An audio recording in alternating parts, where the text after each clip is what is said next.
Well, hello members, this is the cradle-to-grave series where we take a look at charts. I try to follow the charts and the trades from the cradle to the grave. In other words, when we initiate it until when we stop it. One we had on our list was XLV. I brought this to your attention. We had a breakout here, actually had it on multiple time frames. If you look at it on the weekly, it also broke these swing point highs on this bar.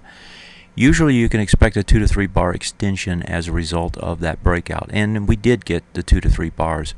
Now, as you know, I actually exited this with a small profit prior to the extension that we got last week. If I bring it back to the daily time frame here, you can see that extension. And that extension, it just didn't look like it was going to happen. We got up here, we started consolidating and becoming weaker, so I ended up taking profits without allowing it to fall back, thinking it might fall back farther, come back into a retest regen. But instead, we got the push up at the end of the week as the NASDAQ, the NDX started pushing higher.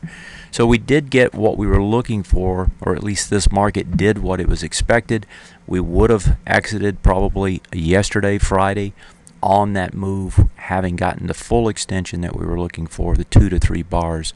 But we didn't stick around. We took partial profits and just let it go and took our money elsewhere. So a good move, made some money, didn't get the entire move, but it's that's the way trades are. You take the money, you do something else with it.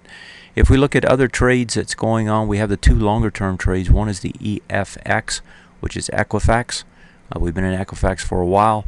Equifax just continues to push higher and higher. If we look at it on the daily, if we look at it on the weekly, if we look at it on the monthly, it doesn't matter where you look, it's the same thing. Now, when something does this kind of a move, and if you have a large position, you start thinking about where should I take profits, at least partial profits somewhere.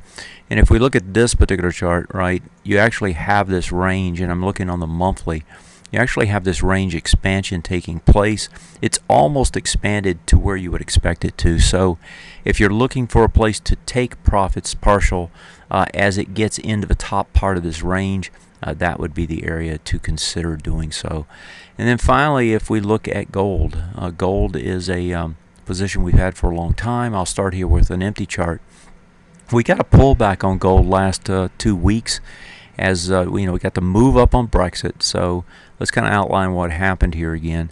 The Brexit, gap up off of it, continuation run, right? Then you came down with volume expansion. That sort of a move back into here. Matter of fact, let's draw it in so you can see it. You have this Brexit move up and then the high volume move back down. It wasn't as much volume as the move up. That says it's probably going to try to bounce back up into this gap area at least.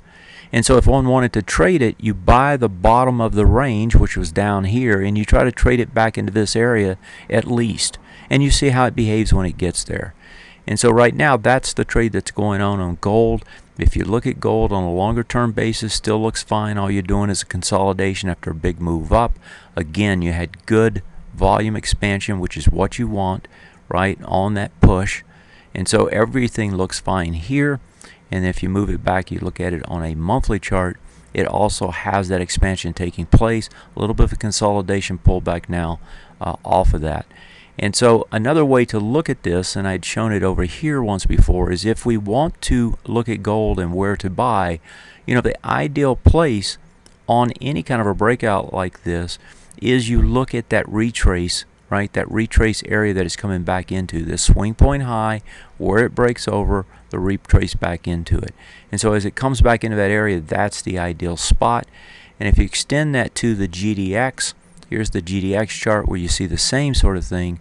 These are the gold stocks. They have been extremely strong.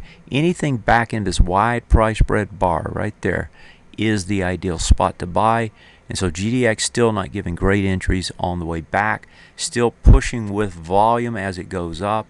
Did do an over under here on less volume. Was an extended move, so it's just an over and under. Does lead to a little bit of a pullback, but this market's still strong. Matter of fact, with the Fed doing what it's doing, and not just the Fed, but the central bankers around the world, everything's strong. All equity classes continue to move. There's no reason to exit any of them. You use weakness, momentary weakness I like to call it, to simply expand your positions. And you use the stretches towards the upper end of the range expansions to take your profit. So if we're saying that about GDX, where is that?